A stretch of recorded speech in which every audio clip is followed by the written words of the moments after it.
Hey folks, welcome back to my channel, and happy holidays to you, or as we say in my mother tongue, joyeuses fêtes.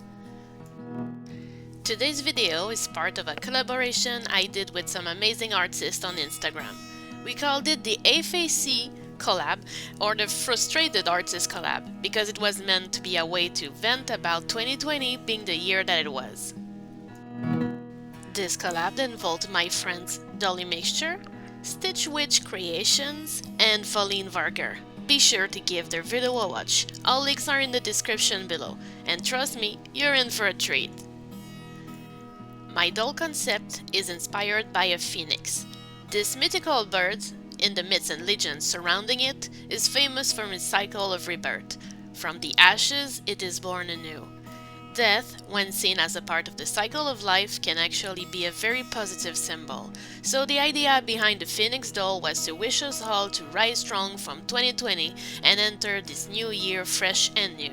It does not mean that things are over, but if we all work together, I'm sure we can stand strong. Let's get right into it. I started my project with an already rerooted Monster High Cleo the Nile doll.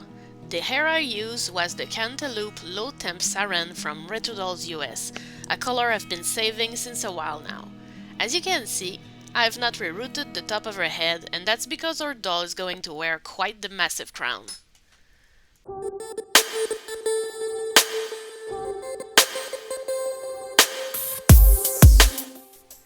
I wanted a bird-like crown, so I played with shape and cut them in fun foam so I could pin it on her head and have a good idea of how the shapes would work together.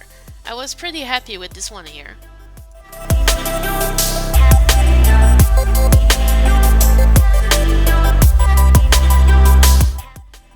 Once I've settled on the final look, I traced them and cut them out of some Worbla thermoplastic. I chose the medium because it is strong and durable and would hold better than simple foam. Worbla can also be easily shaped and molded with the help of a heat gun. Once cooled, it stays permanently shaped. Be wary though, it becomes really sticky once warm and it can stick to itself and other plastics. I was very careful when I molded it against the head of the doll, but if I had to do it again, I would probably protect it with some masking tape.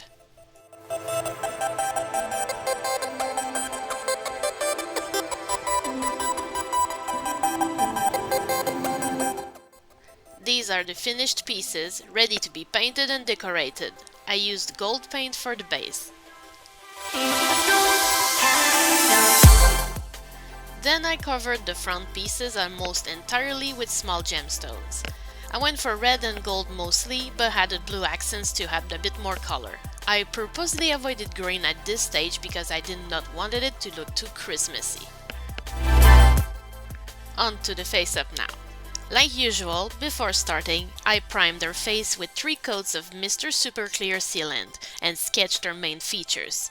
Then I started on the blushing with some brand new pastels I've acquired a few months ago. Blushing is my favorite step and I tend to go a bit heavy-handed, taking my time to contour and add some base color just about everywhere. This is a kneading eraser and I find it very handy to use while working with powders. It is used by a lot of artists in the community as well. When you are shading on a medium to dark skin tone or a dark skin tone, some colors might need an extra help to show up. And no, I'm sorry I'm a bit out of frame, the struggle was real in this repaint.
this point here, I'm starting layer 2. So yes, all the previous work was only one layer. You see some shades I've dulled out. I usually repeat the base blushing 2 or 3 times depending on the results I want.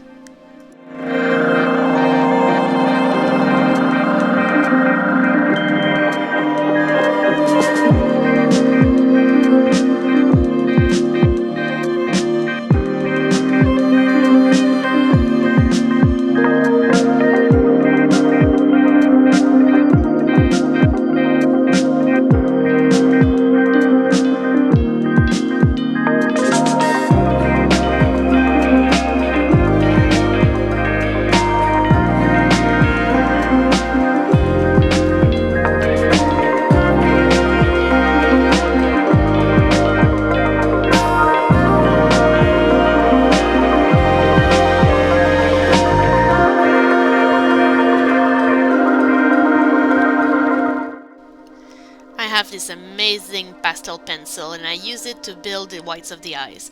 I always start on that as early as I can because it can take time to show as opaque as I want it to be, despite it being very pigmented.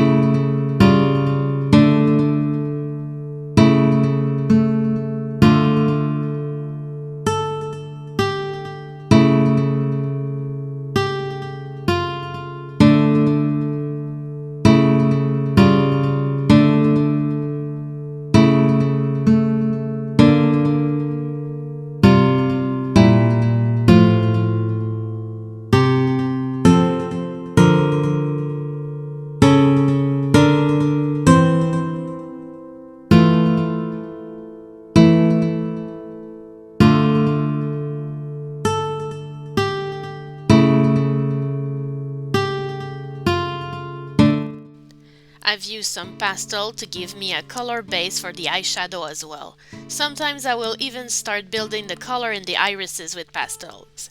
It really helps build up, then I can intensify everything with the watercolor pencils.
I keep the black for the very end and I use it as sparingly as I can, usually to intensify some parts around the eyes or the irises, and of course, draw those eyelashes. A tip I learned in art school: if you want natural looking shadows, avoid to go with only black, go for grayed out colors instead. You can also use complementary colors to shade a little, which can give really nice results.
last step for me is always paint, and I usually only use black and white.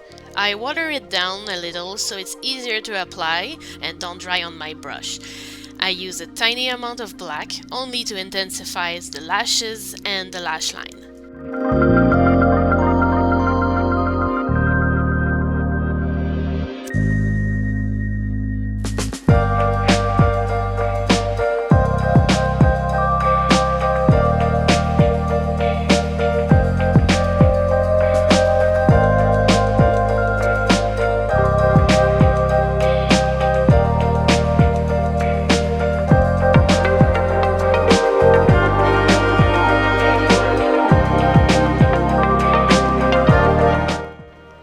For the white, I put it on a part of the eye whites, keeping the top of it more in the shadows, and then I add texture in the irises and some catch lights.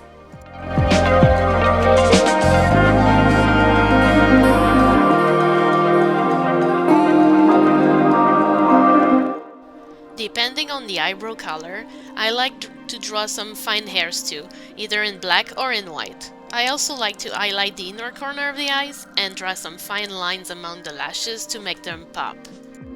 I add a bit of textures on the lips too.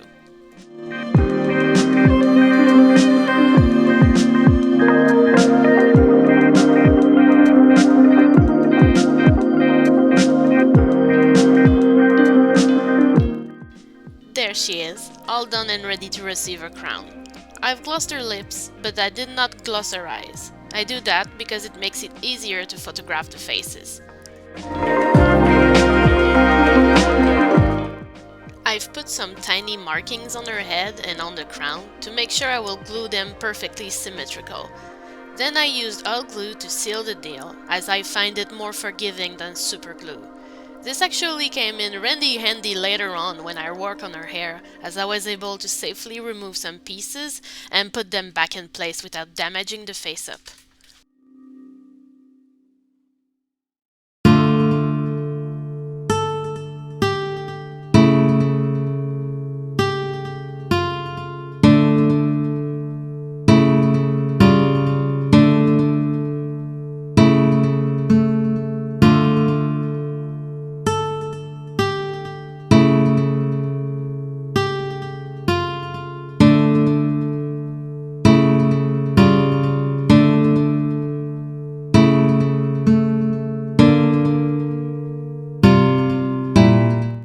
I skipped some footage on her body to avoid the video being too long, but basically I've used the same shades of pastel than on her face.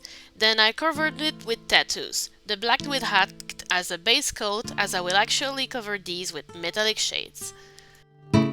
If you want to blush a doll's body, I highly suggest you sand it down first with very fine grit sandpaper to remove the shine, and then seal it with MSC before going at it.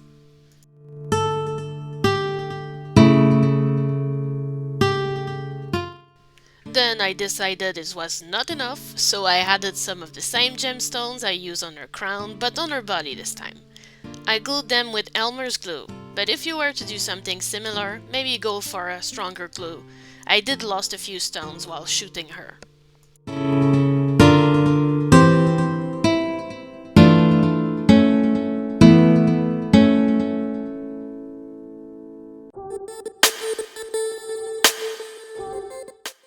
Of course, her hands are part of her body, so I painted her nails and added a few stones there too.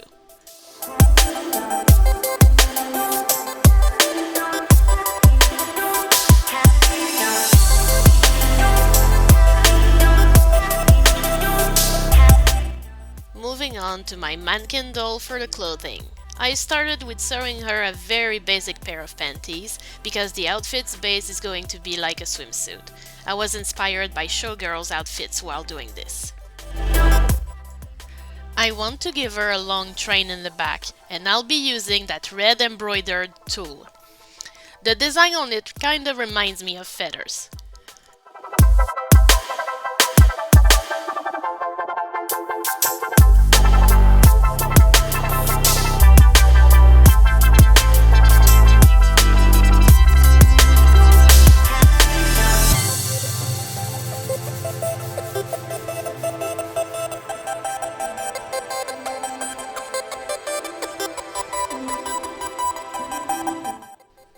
I added some cute bows on the side that I made with some ribbons I had.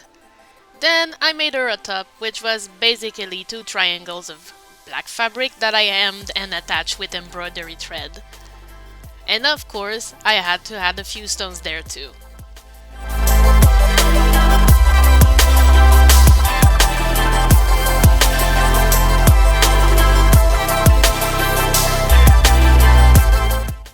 For the shoes, I wanted something delicate to complement an already detailed body. I settled on these and I have no idea whose dolls they were.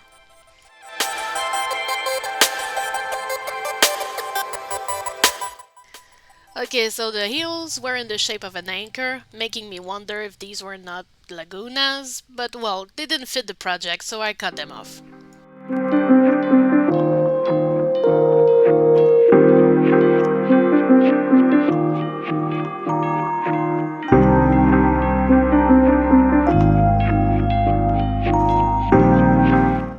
To make the new heels, I cut out triangles of Worbla.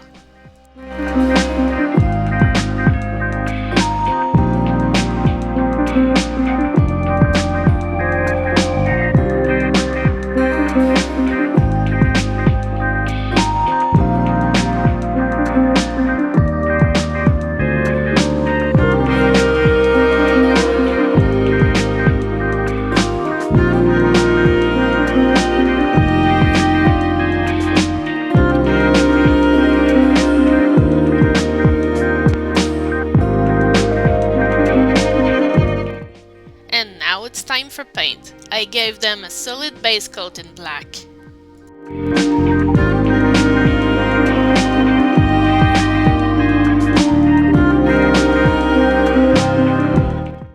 To make it fit the doll's color scheme, I painted the straps with metallic gold.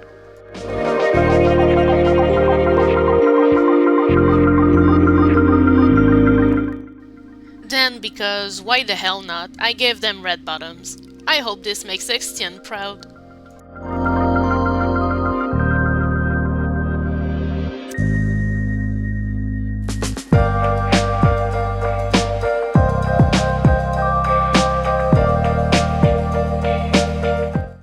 As a last touch, I made her thick bracelets using Worbla. I painted them gold and added gemstones because I had to.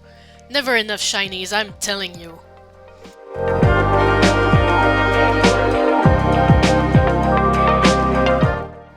Oh yeah, I need to style some hair, huh? So I actually wanted more thickness, so I made that small pillow using yarn fluff and some tulle. I wanted to pin it on the doll's head and cover it with hair.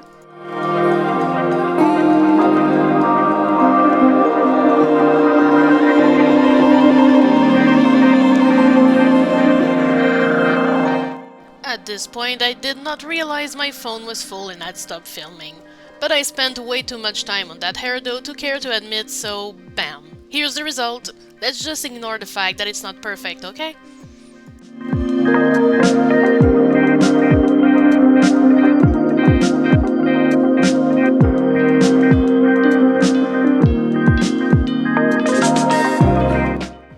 To finish this showgirl fantasy and tie it up a bit more with the phoenix thematic, I wanted actual feathers. I had only white ones on hand, so I dyed them using food coloring. I glued them together with hot glue, making a half circle shape. Then I glued it to the tulle on her back, making sure not to put some glue on her body.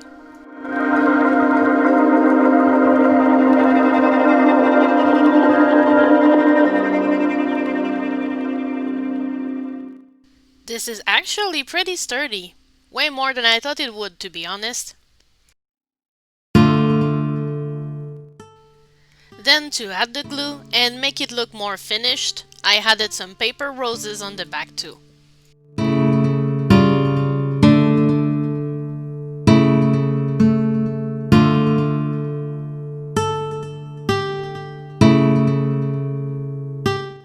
And that, my friends, complete this custom. The only thing needed now is to put the head back on.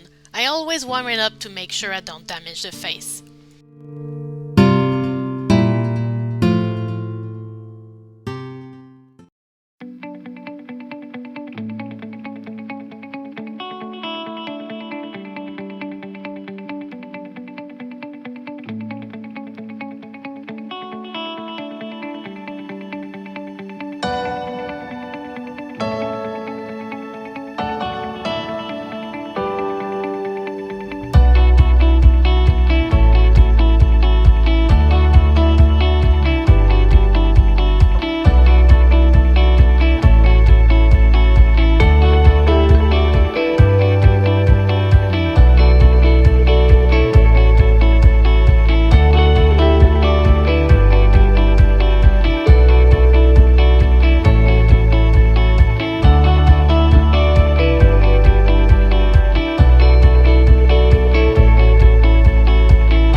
comments below. And please, consider hitting the like button and subscribing. I would really love to see my channel hit its first milestones. In the meantime, please stay safe and I'll see you again in my next video. Bye!